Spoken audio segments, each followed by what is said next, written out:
Bom dia a todos. Eu queria inicialmente saudar o presidente Eduardo Amorim, os demais senadores, parabenizá-los por essa iniciativa e trazer algumas informações para os senhores com relação a esses itens. Falar um pouco de Copa do Mundo, falar um pouquinho de qualidade de rede de forma geral no nosso país, falar um pouquinho sobre atendimento também e ter algumas conclusões. Iniciando, então, pela Copa do Mundo, já foi apresentado pelo Dr. Levi uma série de informações com relação aos estádios. A informação nova que eu estou trazendo nesses slides são etapas que, de alguma maneira, são seguidas para que o serviço seja oferecido ao usuário, ao cidadão, durante as partidas, né? Então, uma primeira etapa, a entrega da infraestrutura. Não é possível começar a instalação dos equipamentos sem que essa infraestrutura seja entregue pelo construtor ou pelo operador do estádio. Numa segunda etapa, é feita a instalação da eletrônica, exatamente como o Dr. Levi apresentou. Uma terceira etapa, a instalação das antenas. Em geral, essa etapa é uma etapa que sucede à instalação dos equipamentos, até porque as coberturas, em geral, ficam disponíveis para a instalação posteriormente. Uma quarta etapa, uma etapa de conectividade, ou seja, os equipamentos eletrônicos são interligados à rede, e uma quinta etapa, que está ali em roxinho, que é uma etapa fundamental, que é a etapa de ajustes do sistema, que são necessários sempre serem feitos e que são função de testes que são realizados depois que todos os equipamentos estão instalados. Essa etapa, eu pediria uma especial atenção dos senhores, porque, em alguns casos, nós vamos ter, em função dos prazos, uma certa dificuldade para complementá-la. Então, aquilo que está sendo relacionado no lado esquerdo da lâmina, são as datas de entrega dos estádios, e nós podemos observar que os estádios, como já foram comentados aqui, os estádios de São Paulo, Curitiba e Manaus, foram estádios que foram entregues para as operadoras muito recentemente, agora em março de 2014. Bom, dentro do conjunto de responsabilidades que foi atribuída a cada operadora, em função da divisão que fizemos, nos coube Telefônica Vivo fazer o atendimento do estádio de Brasília, o estádio de Fortaleza, o Castelão e o estádio da Arena da Amazônia. As demais operadoras, que não estão aqui denominadas, mas que depois certamente poderão ser apresentadas por cada um dos presidentes, ficaram com a responsabilidade da entrega das outras áreas comuns nos outros estádios. Bom, só para vocês terem uma ideia, a situação da sala de equipamentos em abril de 2013, à esquerda, em Brasília, e depois em abril de 2014, essas fotografias, de certa forma, já foram apresentadas pelo Dr. Levi, e do lado direito, a sala de equipamentos em abril de 2014, lá em Manaus, e como ela ficou em maio de 2014, depois que essa sala foi entregue para as instalações serem realizadas. No caso dos estádios do Paraná, de Curitiba e de São Paulo, nós estamos vendo com dificuldades a realização dos testes de ajustes do sistema, exatamente em função dos prazos da entrega dessas salas. E, consequentemente, diferentemente das outras arenas, onde nós tivemos possibilidade, todos os operadores, de fazer os ajustes necessários, nesses casos, no caso de São Paulo e Paraná, ainda que a gente vá trabalhar durante todo o período que nos seja permitido, possivelmente a gente não terá o tempo necessário para fazer os ajustes em função dos testes que seriam realizados. Bom, também, como já foi comentado pelo Dr. Levi, em algumas arenas foi permitida a instalação pelas operadoras para oferta de um serviço gratuito de Wi-Fi, em outros casos não. Então, aqui estão as arenas onde foi permitida a instalação pelas operadoras de Wi-Fi: Amazônia, Pantanal, o Mané Garrincha, o Beira-Rio, o Maracanã e a Fonte Nova. Nos demais estádios, por decisões próprias dos administradores dos estádios, isso acabou não acontecendo, e essa rede Wi-Fi vai ser oferecida pelos próprios operadores dos estádios ou pode não ser oferecida. Bom, também uma informação para os senhores, eu acho que é bastante relevante, a situação dos aeroportos, né? Então, nós temos alguns aeroportos onde as instalações já foram concluídas, ainda que de forma não definitiva, já que em muitas situações isso acabou não sendo possível de ser feito, e alguns outros onde nós temos uma construção ainda em andamento, né? Aí um destaque especialmente para os aeroportos que estão ali em amarelo: Porto Alegre, Curitiba, Natal, Viracopos, Guarulhos e Cuiabá. E esses casos dependem ou de disponibilidade de espaço ou de negociação, ou ambos. E esse é um tema que nós estamos procurando desenvolver junto com os administradores dos estádios, sejam eles já privatizados ou estádios ainda com administração pública. Bom, no entorno de todos esses estádios, nós estamos colocando uma quantidade muito grande de sites temporários para pontos de concentração, chamados FIFA Fan Fest, as salas de imprensa. E esse tipo de solução que está colocada aqui, não sei se dá para ver ali uma espécie de um container, é uma solução que é comumente utilizada pelas operadoras em grandes eventos. Talvez o maior exemplo de utilização desses equipamentos temporários seriam as festividades de final de ano, onde uma grande concentração de pessoas, durante poucas horas, se reúne para comemorar as festividades do final de ano. Então, nós vamos estar também, além do reforço definitivo que está sendo colocado em diversas cidades, colocando esses sites temporários exatamente para fazer frente a essa concentração de pessoas no entorno desses estádios e esses outros pontos de concentração. Bom, um outro ponto extremamente relevante é que nós estamos colocando um exército de profissionais para acompanhar todo esse evento. Enquanto todo mundo está vendo a partida, enquanto está todo mundo indo para o estádio, nós temos aí um exército de pessoas trabalhando. Então, nós temos cerca de 800 profissionais trabalhando no atendimento de forma direta e indireta na Copa do Mundo, para que a gente possa ter proteção lógica contra todo tipo de situação indesejável que pode acontecer nesses eventos, mas também intervenções físicas. Muitas vezes você tem um acidente, muitas vezes você tem algum tipo de situação onde você tem que atuar. E temos, obviamente, parceiros nossos internacionais que têm experiência também com grandes eventos, como aí são citados o caso do Super Bowl, que acontece nos Estados Unidos uma vez por ano, ou o caso do Ramadã, lá na Arábia Saudita, onde existe uma concentração enorme de pessoas, e esses fornecedores vão estar conosco, juntamente com esses 800 profissionais nossos que vão estar à disposição para atendimento dessas necessidades. Bom, falar um pouquinho de qualidade de rede.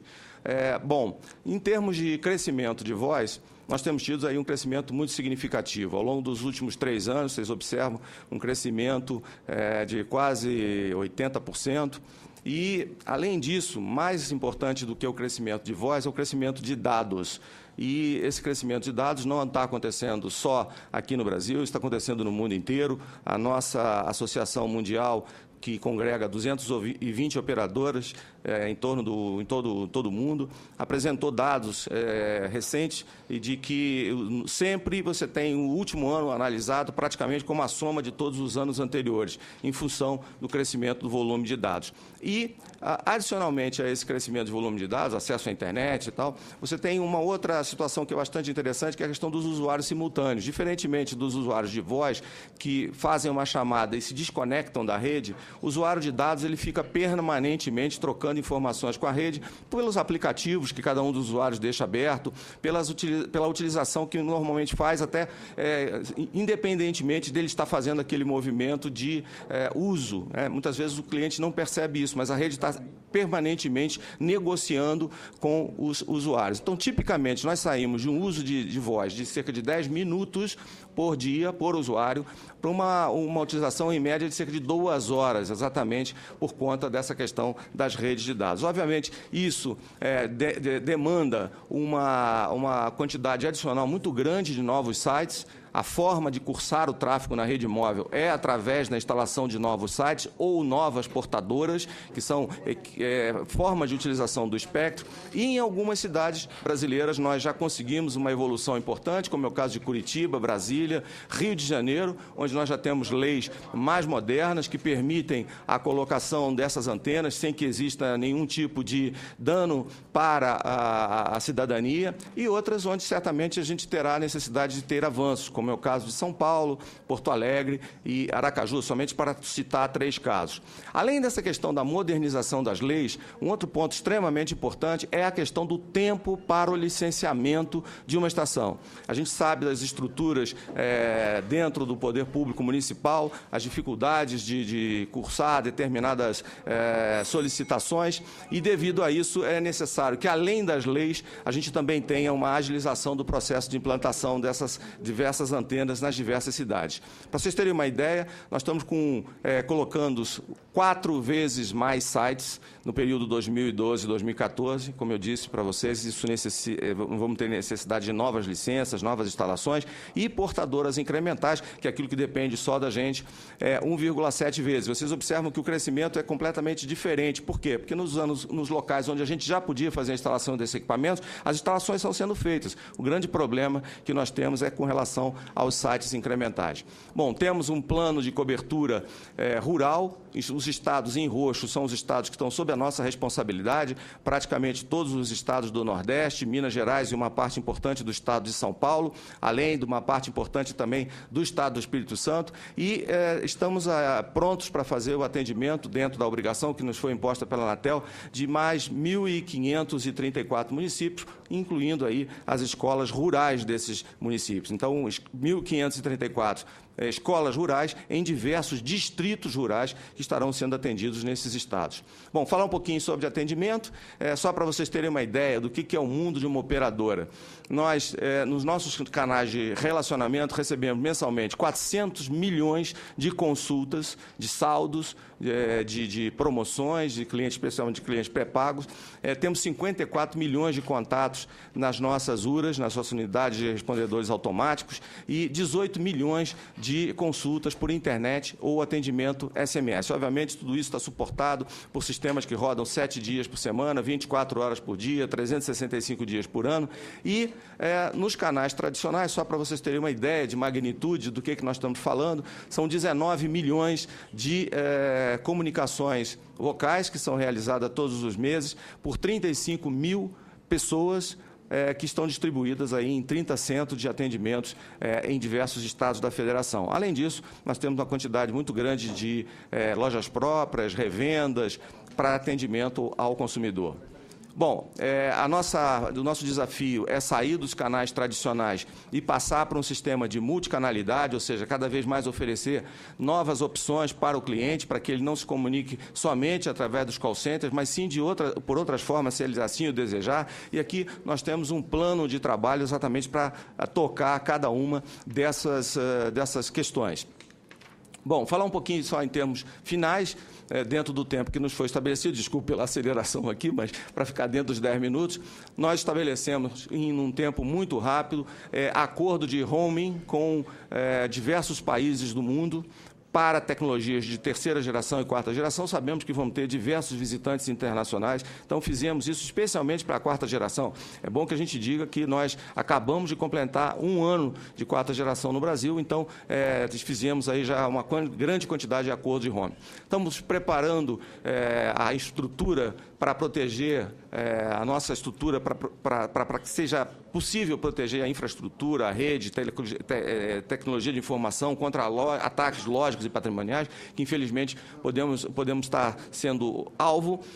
Vamos estar continuando evoluindo para aeroportos, mesmo que durante a Copa, para que a situação venha a melhorar gradativamente.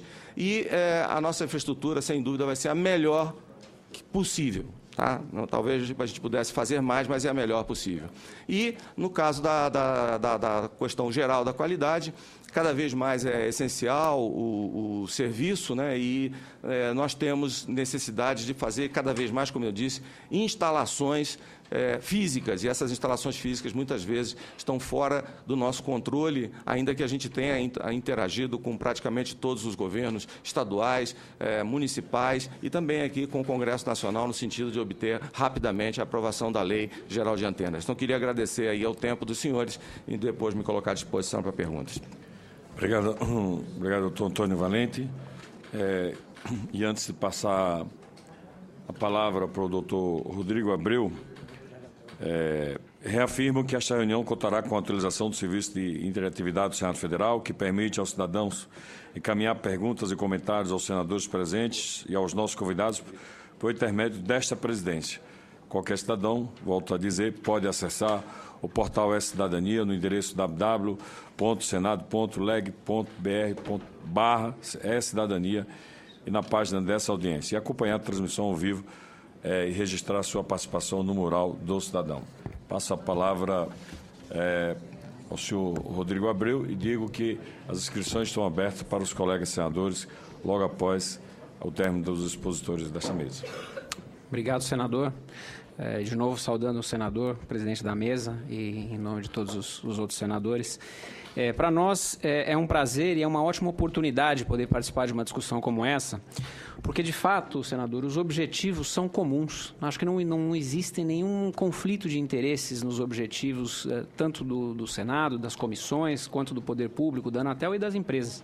As empresas, sem dúvida nenhuma, querem continuar a prestar um excelente serviço e, como o próprio Valente e o Levi destacaram, ajudar na contribuição ao crescimento econômico e social do país.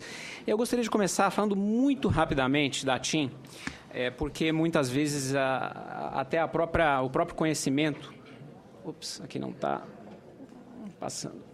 O próprio conhecimento da empresa acaba ficando prejudicado por se tratar de um único setor, mas é uma empresa brasileira com mais de 74 milhões de clientes, a segunda maior operadora móvel hoje, com 27% de mercado, líder no segmento pré-pago, uma cobertura em mais de 1.400 municípios, com mais de 12 mil funcionários diretos, 21 mil indiretos, 13 centrais de atendimento, com 18 mil consultores no total.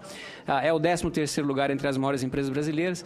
E tem possui um investimento hoje para os próximos 3 anos da ordem de 11 bilhões de reais. Então, nós estamos falando de números bastante grandes, bastante significativos em relação ao que podem contribuir para o crescimento do setor e do país. Mas, depois disso, passar rapidamente para que a gente possa olhar alguns dados sobre o setor e talvez desmistificar alguns conceitos que foram criados, porque eu acho que o setor precisa também aumentar esse nível de diálogo, seja com a sociedade, seja com as instituições públicas. O Brasil, como já foi destacado, possui hoje um dos mercados móveis mais competitivos do mundo. Então, naquela escala de nível de competitividade, nós estamos aí praticamente atrás só do Reino Unido e da Rússia nos grandes países em relação ao seu nível de competitividade. E isso é uma garantia de direito de escolha, de menor preço, de maior inovação. E esse nível de competitividade levou a um aumento do investimento no país. Como já foi destacado, o investimento total do setor de telecomunicações foi um investimento de quase 30 bilhões. Só no setor móvel, esse investimento já cresceu mais de 174% desde o início da década de 2000. E no ano passado, só a TIM investiu mais de 3,8 bilhões de reais na melhoria dos seus serviços, da sua infraestrutura. E isso leva, talvez, a uma situação que, dentre as situações dos níveis de infraestrutura do país, faz com que o setor de telecomunicações seja o setor mais bem avaliado globalmente em relação à comparação dos nossos principais setores de infraestrutura, quando comparados com o ranking internacional, com a posição global do ranking, de acordo com o Fórum Econômico Mundial. Então, o Telecom hoje é o 45º país em relação a esse ranking. Ainda temos muito a melhorar, sem dúvida nenhuma, mas quando comparados com energia, 76, estradas, 120, portos, 131, nós vemos que a nossa participação tem melhorado bastante e certamente vai continuar melhorando. Quando nós olhamos para o crescimento, também já foram dados alguns dados sobre o crescimento, mas esse crescimento significa que existe uma fase de transição dos investimentos necessários no país, no setor de telecomunicações, em particular no segmento móvel. Como foi apontado, a banda larga móvel hoje é o serviço de telecomunicações que mais cresce do país. No ano passado, quando comparado ao ano anterior, nós tivemos um crescimento de quase 70% dos usuários de banda larga móvel. E só no caso da TIM, o Valente comentou alguns dados de tráfego, o tráfego de dados só na TIM cresceu 87% no ano passado, quando comparado a 2012. Então, é uma fase que requer uma nova fase de investimentos com uma série de desafios para os quais nós devemos estar preparados. Eu gostaria de falar muito rapidamente de alguns desses desafios, também para posicionar o setor em relação à sua inserção macroeconômica, o ambiente no qual o setor opera, para falar também rapidamente do que nós, como TIM e muitas vezes como setor, estamos fazendo para atacar esses desafios. O primeiro desafio é um desafio de natureza macroeconômica. Muito se diz que o setor é um setor de altíssima arrecadação e que tem altos preços e tem um alto custo para o usuário, com resultados excepcionais, com resultados das empresas que são milionários. Obviamente é um setor de um grande porte econômico, mas, no entanto, quando a gente olha o que aconteceu ao longo do tempo com o setor de telecomunicações, o setor de telecomunicações ele é deflacionário em relação à macroeconomia de maneira geral. Ele tem crescido menos do que o PIB na sua receita, e essa receita, no ano passado, acabou crescendo a um nível inferior ao nível da inflação.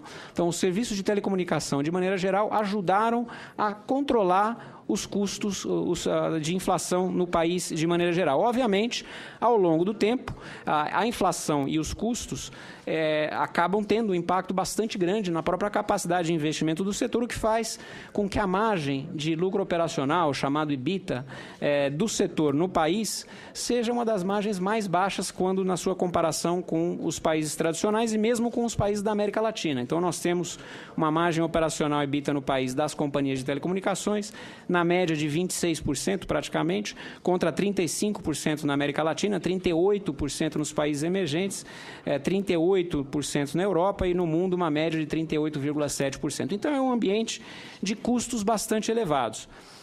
Obviamente que a isso se soma aqui um desafio tributário. Acho que vale a pena mencionar, e aqui eu exemplifico com o resultado do próprio Grupo TIM no ano passado, em 2013, que, apesar das receitas bastante elevadas, a nossa receita bruta da TIM no ano passado foi uma receita de quase 30 bilhões de reais, entre tributos como ICMS, PIS, COFINS, Fistel, FUST, Funtel, a contribuição social sobre lucro, imposto de renda, nós chegamos a pagar quase 8,4 bilhões de reais de tributos no ano passado.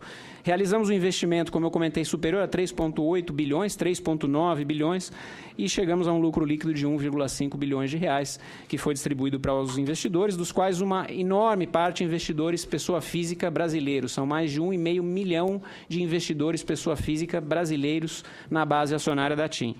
Importante destacar aqui também que dos fundos setoriais, Fistel e FUST em particular, dos quais nós podemos ver aqui que representaram 1,2 bilhões de reais dos custos tributários do ano passado da companhia, infelizmente, uma parte ínfima ou quase inexistente desses fundos setoriais acabou sendo investida no setor, para ajudar a melhorar a cobertura, para ajudar a cobrir situações onde não existe viabilidade econômica de prestação do serviço, como é o próprio objetivo do fundo FUST, que é o Fundo de Universalização do Serviço de Telecomunicações, e com isso, obviamente, você acaba tendo um desafio que é simplesmente tributário. Ele deveria voltar para o setor esses fundos para ajudar a melhorar o próprio setor, mas esses fundos, infelizmente, não têm retornado ao setor. Eles estão sendo hoje utilizados para superávit primário. Tá?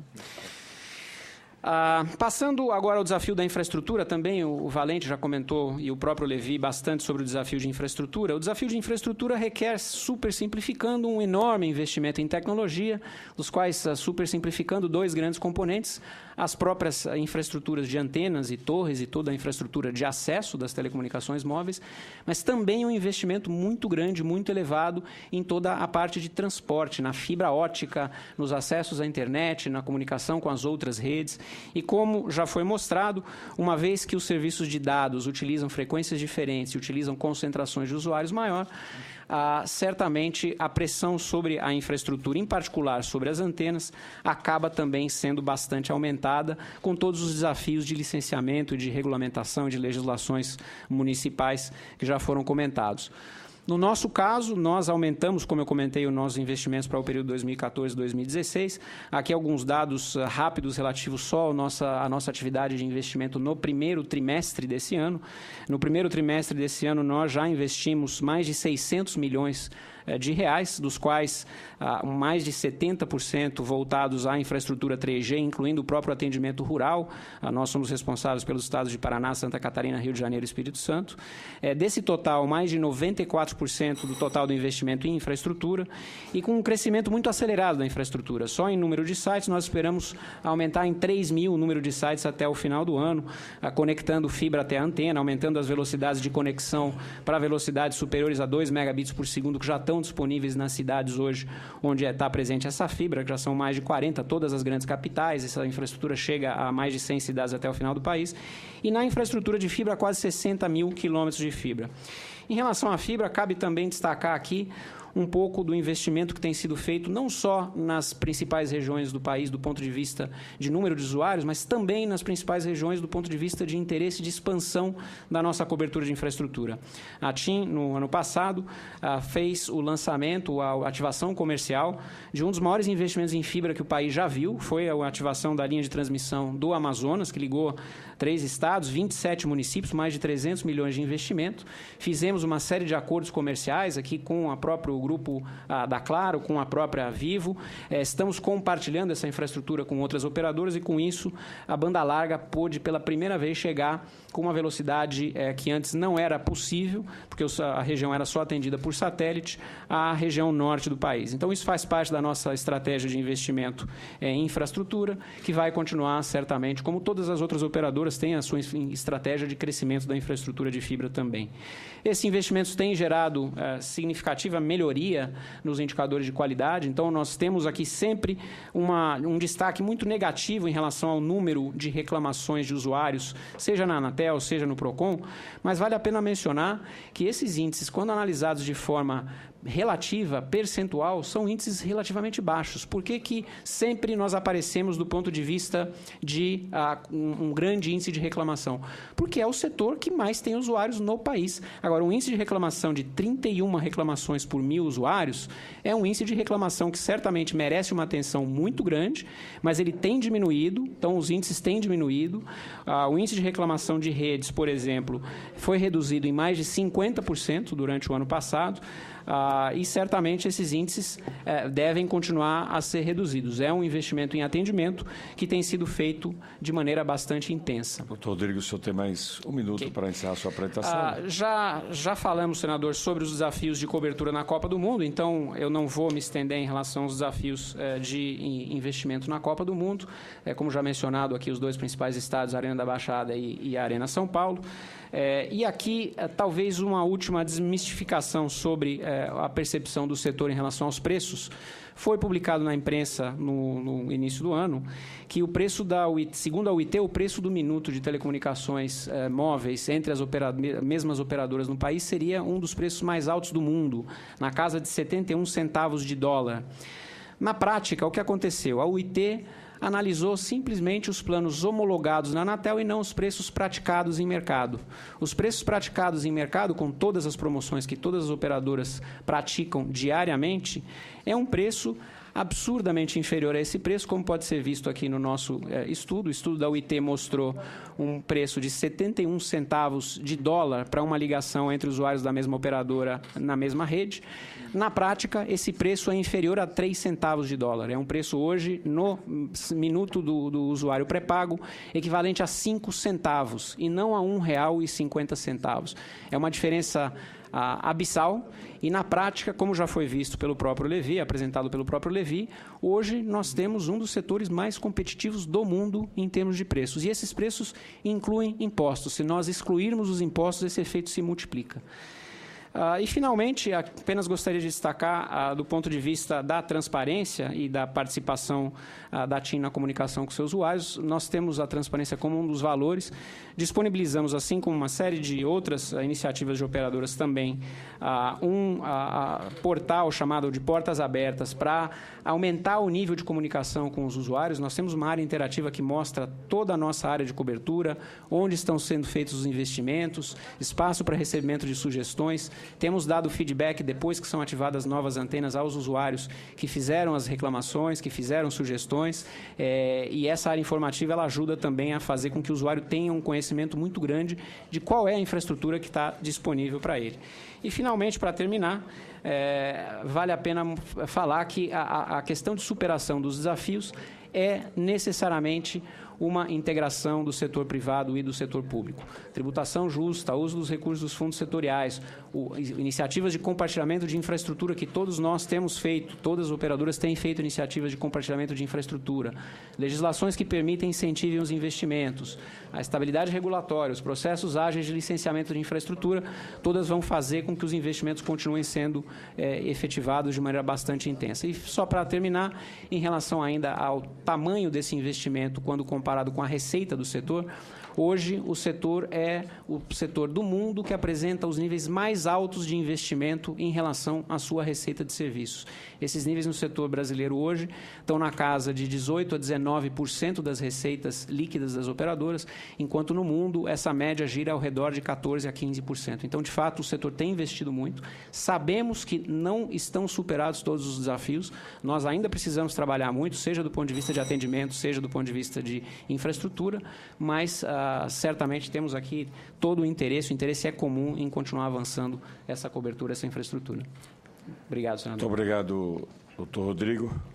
Agora passo a palavra ao doutor Carlos Zenteno e reafirmo aos colegas senadores, depois da última apresentação, está aberta a oportunidade para as devidas perguntas. Com a palavra, doutor Carlos Zenteno, que tem 10 mais 5 minutos de tolerância, que a gente possa dar andamento adequado à nossa audiência pública.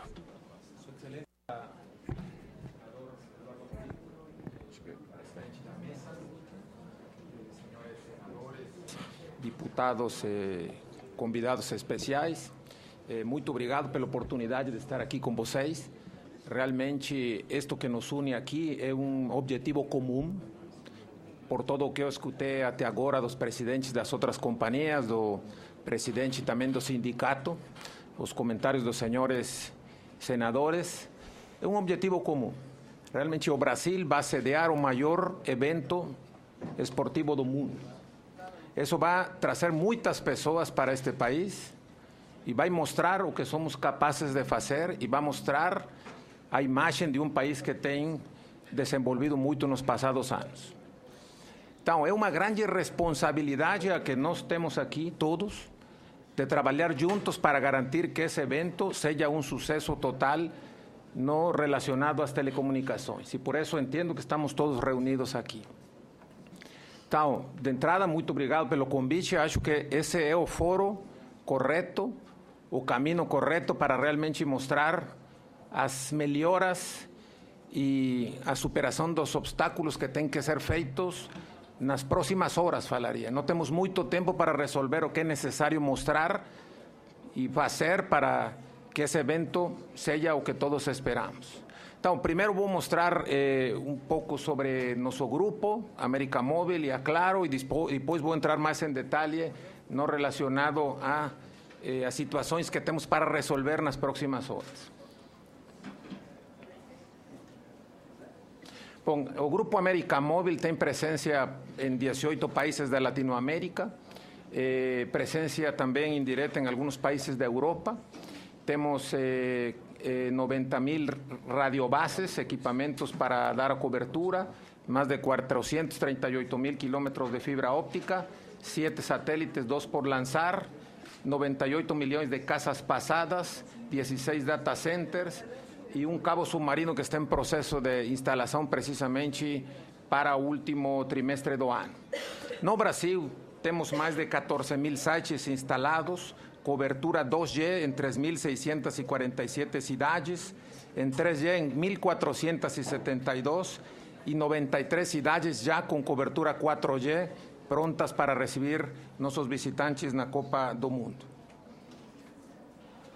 Esse cabo submarino, que é o projeto mais importante que o grupo tem na América Latina completa, é um projeto de 17.500 quilômetros de fibra que vai sair precisamente do litoral brasileiro, cruzando por todo o Caribe e chegando até os Estados Unidos. Isso vai permitir uma capacidade de 85 terabits por segundo até os Estados Unidos. E vai ter entrada precisamente no Brasil, em Fortaleza, e também Salvador e Rio de Janeiro. Algumas informações sobre os investimentos que já foram faladas aqui.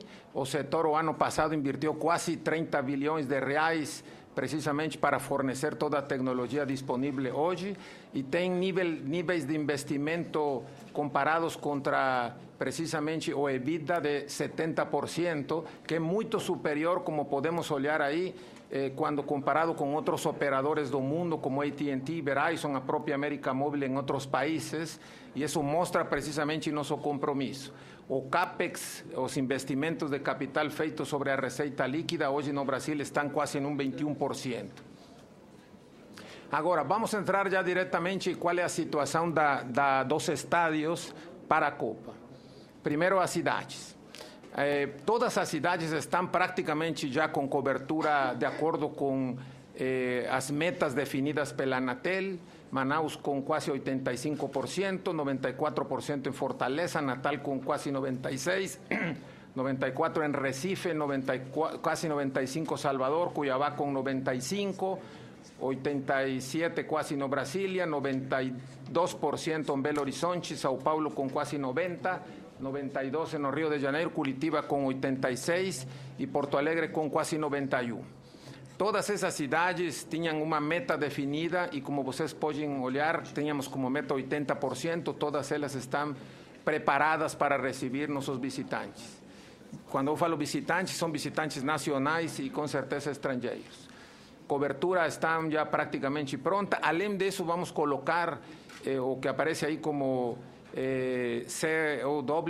COW, que são células móveis que se instalam nos lugares perto dos estádios para aumentar a capacidade. Agora, como que está a situação específica desses estádios? Bom, basicamente todos os estádios foram dimensionados, estou mostrando informação bastante técnica e vou falar do estádio de Brasília simplesmente porque estamos aqui hoje. O estádio Mané Garrincha, por exemplo, nós esperamos ter uma presença de 13.600 visitantes concorrentes no momento da partida.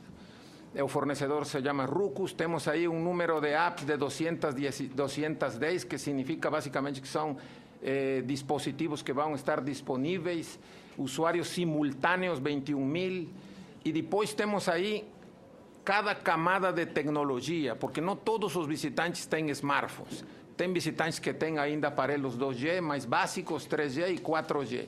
Então, continuando com o exemplo de Brasília, temos aí basicamente que teremos 9 setores, antenas, grupos de antenas dedicados para 2G, 72 para 3G e 15 para a tecnologia 4G.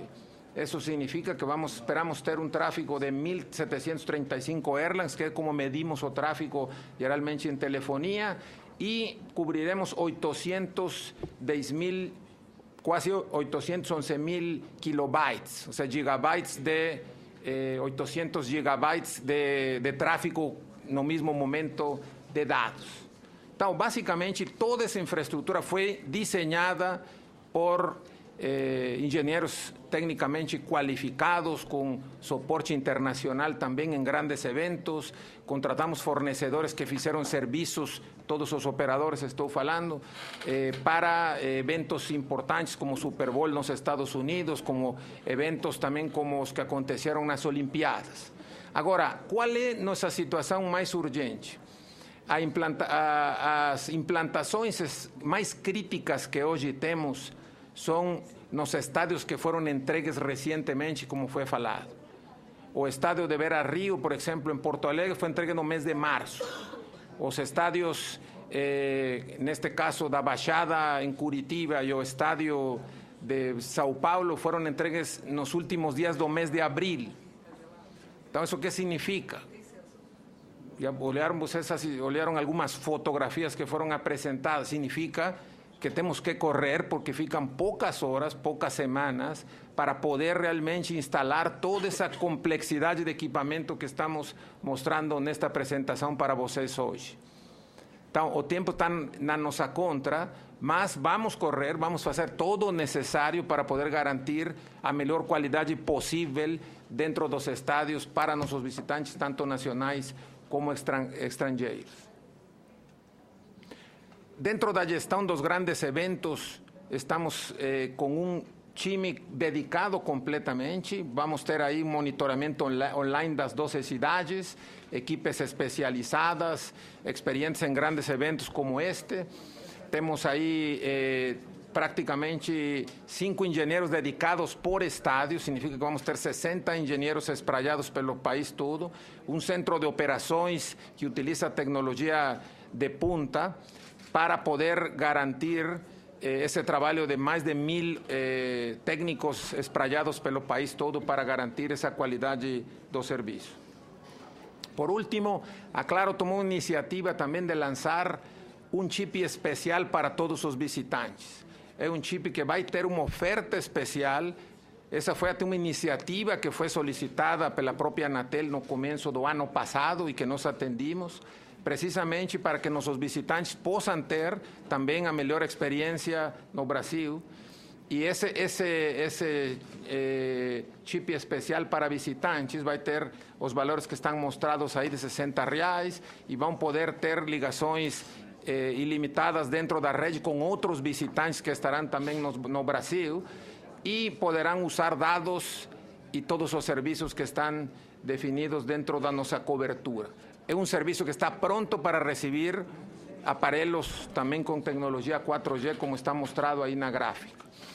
Fizemos os acordos de roaming com 14 países, vamos receber já usuários de 4G desses 14 países e temos um acordo de roaming 3G com mais de 150 países. Aí, nos dias passados, apareceu uma matéria na revista Infoexame, que fez um estudo, uma série de testes diretos em todos os estádios, em todas as cidades do país, e saímos muito bem avaliados, praticamente ultrapassamos a velocidade permitida, solicitada, como está aí mostrada na gráfica. Mostramos aí essa maior velocidade de conexão de internet, que é resultado de todos esses investimentos que já falamos desde o começo da reunião, em fibra óptica, em satélites, em todo o necessário para garantir essa boa qualidade dentro de todos os estádios e as sedes principais.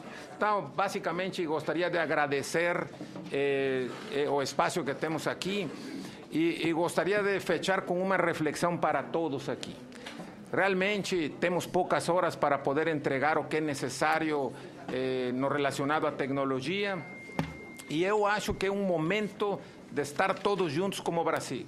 Não podemos pensar, temos que deixar um pouco de lado os negócios relacionados com os aluguéis dos espaços, com as facilidades dos aeroportos, dos estádios. Eu faço um chamado a todas as pessoas que estão participando dentro de todos esses processos para realmente abrir as portas às empresas de telefonia e poder começar a instalar esse equipamento o antes possível. Porque, caso contrário, não vamos poder garantir a qualidade que precisamos ter, tanto nos estádios como nos aeroportos. Muito obrigado pelo espaço. Muito obrigado, doutor Carlos Zenteno, pela exposição. E insisto que o objetivo da audiência pública não é só apenas debater e discutir a telefonia móvel durante a Copa do Mundo, mas discutir a telefonia móvel durante todo o período, para todos nós brasileiros, não é somente a Copa do Mundo. Mas passo a palavra ao senhor Marcos Mesquita, que, como foi aqui aprovado pela comissão, de que o senhor Marcos Mesquita, diretor da OISA, inicialmente tinha dito que somente os presidentes, mas a decisão da comissão é soberana e foi aprovado aí que o senhor Marcos Mesquita poderia falar pela OISA e assim atingiríamos todas as grandes empresas de telefonia móvel no país. Então, com a palavra, pelo tempo já dito, o senhor Marcos Mesquita, e depois abriremos para as perguntas dos senhores e das senhoras senadores. Bom dia a todos, senador Eduardo Amorim, demais senadores, demais os nossos representantes das nossas empresas de telecomunicações e também os demais convidados para essa audiência pública. A primeira palavra é de agradecimento pela compreensão dos senhores pela impossibilidade da presença do nosso presidente. Zeinal Bava é presidente da Oi e preside também a Portugal Telecom, que são duas empresas que estão em processo de fusão. É uma fusão que demanda a movimentação de um capital extraordinário, envolveu uma captação de recursos recentemente da ordem de 8,5 bilhões de reais, e boa parte disso em dinheiro captado de fundos internacionais, que tem demandado a presença do nosso presidente para a complementação dessas negociações. É um processo longo, que tem sido comunicado pelos meios oficiais ao mercado, e esse processo deverá ir até os meses de setembro e outubro, quando então teremos uma nova empresa cotada em bolsa no Brasil, em Lisboa e em Nova York, e toda ela no novo mercado, onde todas as nossas ações convergirão para um único título, uma ação ordinária, e com uma grande diluição do capital,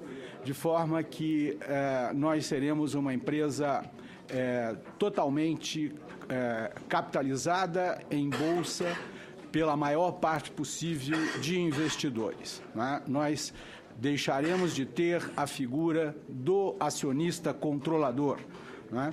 Isso gera a necessidade de uma governança extremamente profissional, e é este trabalho que, infelizmente, impede que o Zeinal esteja aqui conosco. Mas ele agradece a possibilidade da Oi poder expor e colaborar nesse debate, e deseja a todos nós uma manhã de profícuo trabalho, de forma que a gente possa colaborar com os senhores na busca de um melhor serviço e na busca de que telecomunicações permaneça sendo uma grande alavanca de desenvolvimento no Brasil.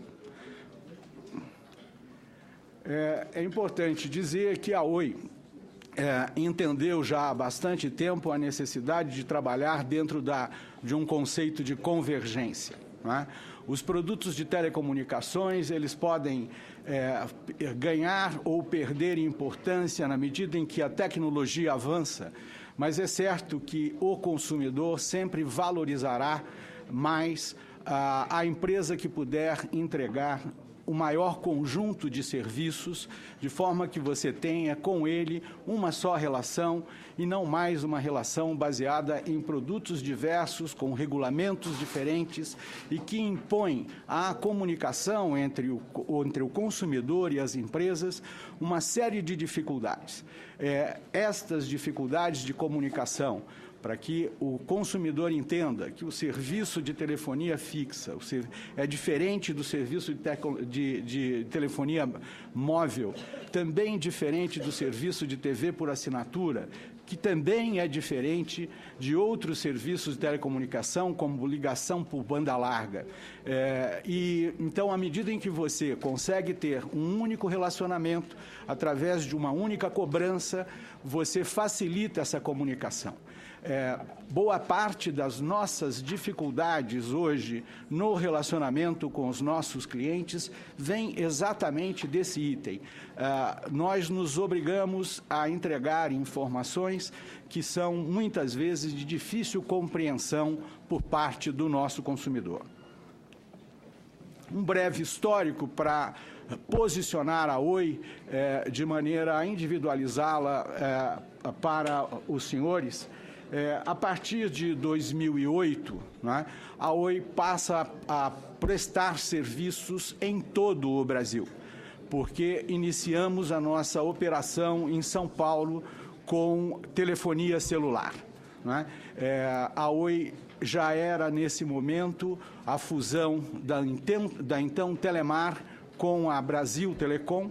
Então, já prestávamos serviços em 26 estados e incorporamos, então, o estado de São Paulo.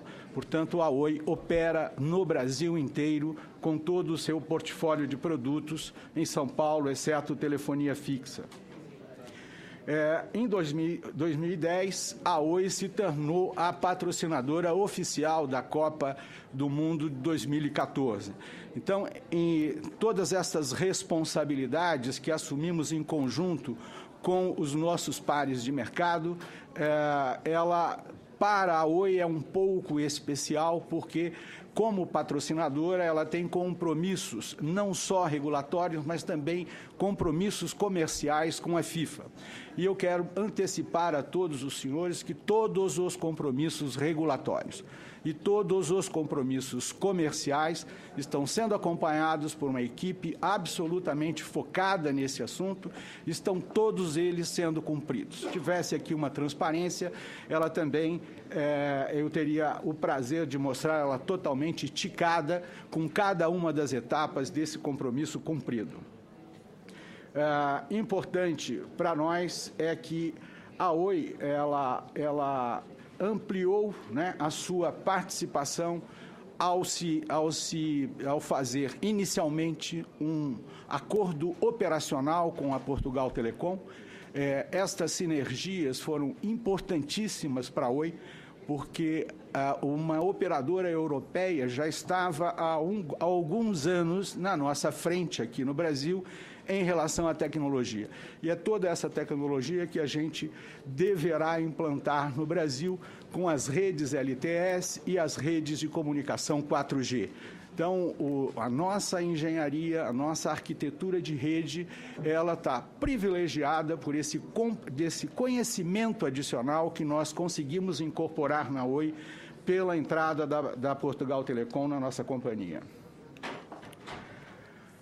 Em termos de estrutura, nós vimos aqui números extraordinários de quanto já se investiu no Brasil em telecomunicações para que a gente pudesse estar prestando serviços lá da ponta do Rio Grande do Sul, a lá ao extremo em Roraima ou ao leste no Amazonas. No caso da Oi, com uma rede de fibra óticas de 330 mil quilômetros, né? É certamente, em função da área que nós precisamos cobrir, é a operadora com a maior rede de fibra ótica no Brasil.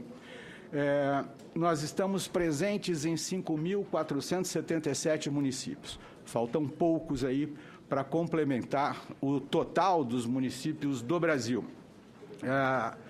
Em torno de 12 milhões de domicílios têm um serviço da Oi, ou um serviço de telefonia fixa, ou um serviço de banda larga Velox. Nós temos toda a cobertura de 2G, 3G e 4G, também com todas as obrigações regulatórias cobertas, e temos 520 mil hotspots de Wi-Fi espalhados pelo Brasil. Hoje é bastante possível que, se os senhores entrarem numa lanchonete ou estiverem circulando por um local de alta densidade de circulação, os senhores poderão ligar o seu celular e os senhores verão lá que há um hotspot da Oi disponível ali. Hotspot é uma solução importante. Os senhores viram, a nossa rede de 3G está cada vez mais solicitada por um aumento de voz e, principalmente, por um aumento de dados. Então, sempre que você puder carregar este fluxo de dados ou de voz para a rede fixa, que é uma rede hoje que está mais disponível e com maior capacidade de utilização, você gera para o seu consumidor uma experiência melhor na navegação e no uso de voz, e, ao mesmo tempo, você consegue gerar um serviço melhor, uma percepção melhor do seu serviço. Esta é uma das opções que tem no mercado, que está disponível para o mercado de telecomunicações para enfrentarmos esta montanha de aumento de volume que a cada dia chega nas nossas redes. Essa presença nacional é extremamente expressiva. Efetivamente, nós dizemos, a Oi é a operadora do Brasil, né? Em função desta presença que temos nos lares do Brasil. Essa capacidade de fibra ótica, apenas para mensurar, em função dos números que os senhores já viram aqui, ela é pelo menos 30% maior do que os esforços já feitos pela segunda operadora aqui no Brasil.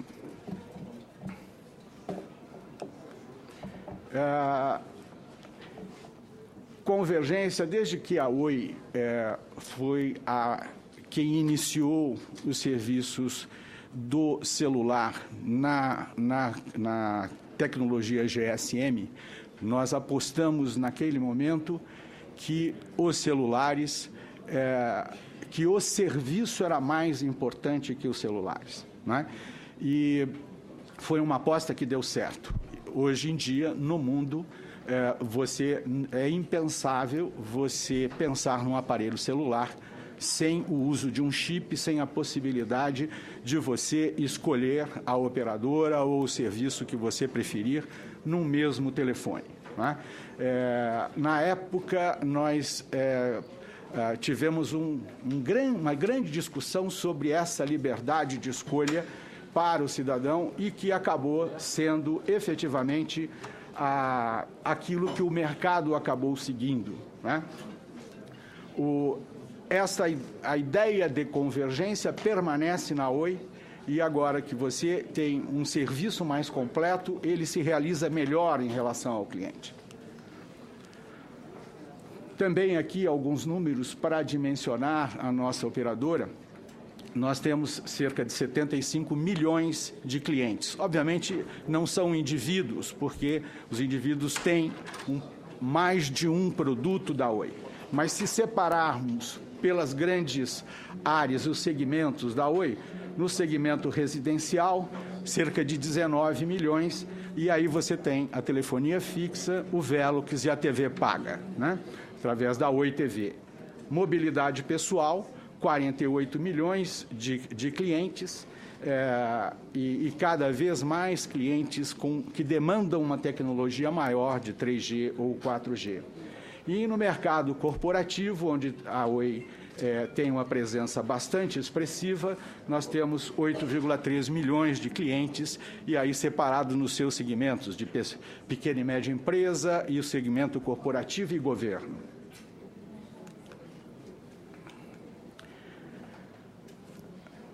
A Oi, existe um projeto que todos os senhores, a gente gostaria de falar sempre para todos os senhores, que é o projeto Banda Larga nas escolas. Isso nasceu de uma obrigação regulatória que nós conseguimos negociar com as nossas autoridades e o Brasil se obrigou a prover internet de banda larga em todas as escolas da rede pública no Brasil.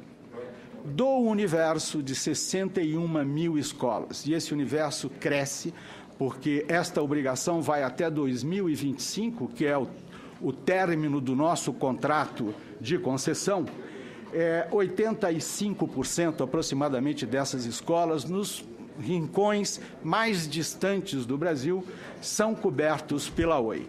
Para os senhores terem uma ideia, esta população de estudantes de rede pública, 95% dela é servida por uma conexão Oi de banda larga em cada uma das escolas do país. É certamente o maior projeto de inclusão digital feito no mundo e, basicamente, com recursos do setor de telecomunicações. O senhor tem apenas mais um minuto. Mais um minuto? A Oi tem uma grande experiência na realização de grandes eventos.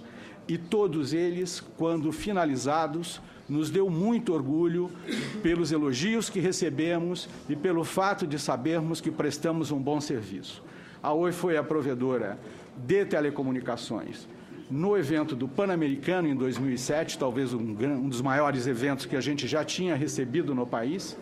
Logo em seguida, fizemos os Jogos Mundiais Militares, né?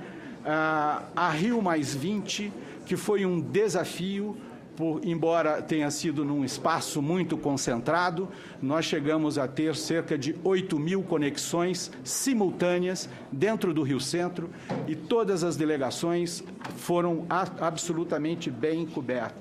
E a Copa das Confederações também, onde nós tivemos uma participação bastante a contento em relação a todos os desafios que haviam sido nos colocados. E nós, da Oi, também temos a mostrar esta importância. Eu acho que isto mede bastante a importância do setor de telecomunicações para a economia. Nós temos 214 mil colaboradores diretos ou indiretos, e a Oi, no ano passado, recolheu 10,3 bilhões em tributos.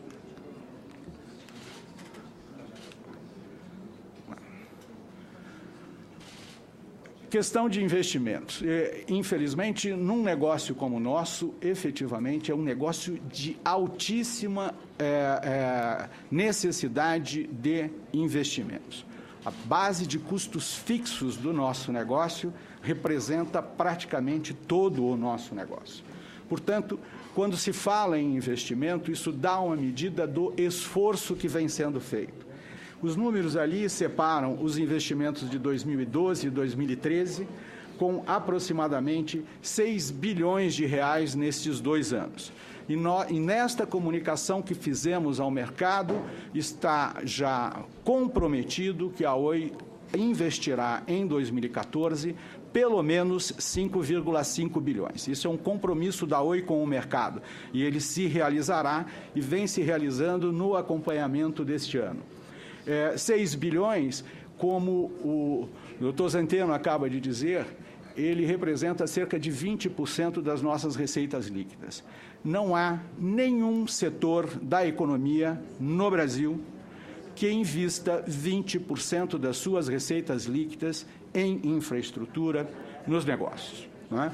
Então, este é um esforço, e como nós sabemos dos resultados de qualidade e das reclamações que temos todos os dias de uma parcela dos nossos clientes, o senhor sabe, este é um esforço extraordinário e a gente sabe, ele ainda é pequeno.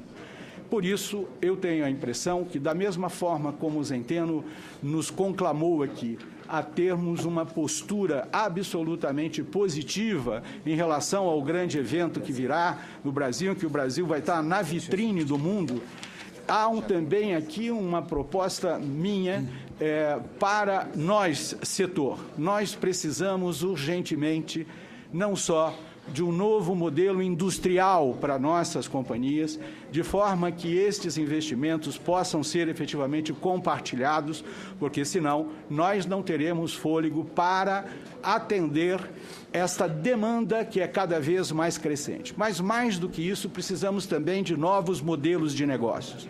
E estes modelos de negócios são normalmente impactados por mudanças na regulação e por mudanças na legislação.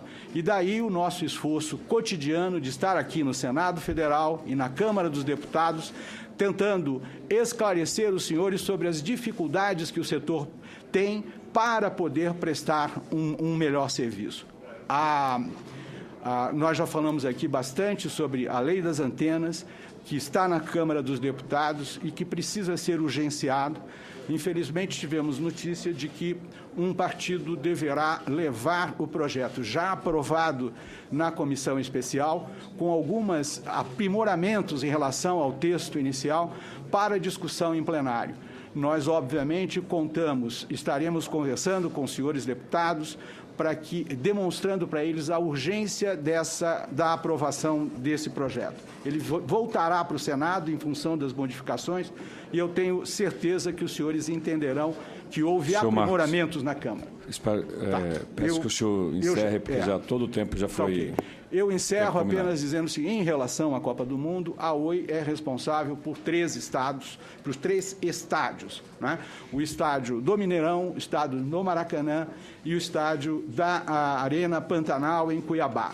Nós tivemos um pouco mais de sorte do que os nossos outros players de mercado, porque esses estádios estavam em melhores condições do que os demais para a implantação de infraestrutura. Então, toda a cobertura indoor já está pronta, e apenas no Mineirão não foi possível fazer o Wi-Fi, porque foi decisão do administrador do estádio em ele mesmo prover esse serviço.